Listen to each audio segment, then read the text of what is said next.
你无计可施，你这一假怀孕，我比你更无计可施了。行了行了，别哭了。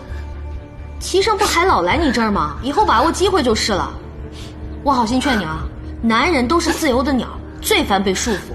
如果你想和你的胜胜一生一世一双人，以后不要再用这种方式了。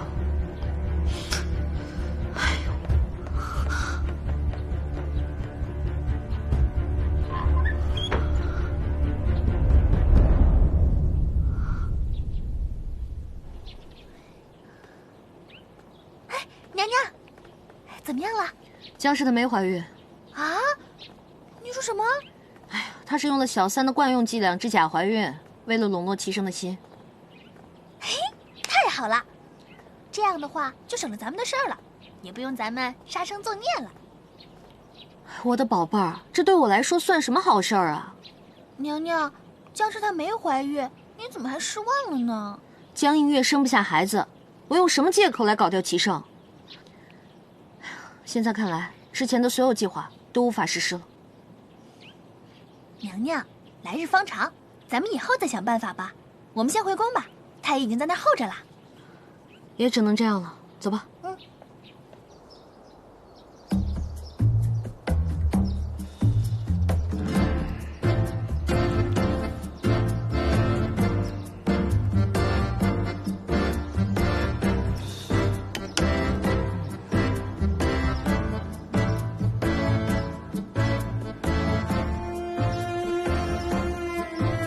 小张，别睡了。喂，张太医，娘娘跟你说话呢。哎，你说咱们什么时候装这个小产比较合适啊？娘娘脉象稳定，想必这孩子也是极好啊。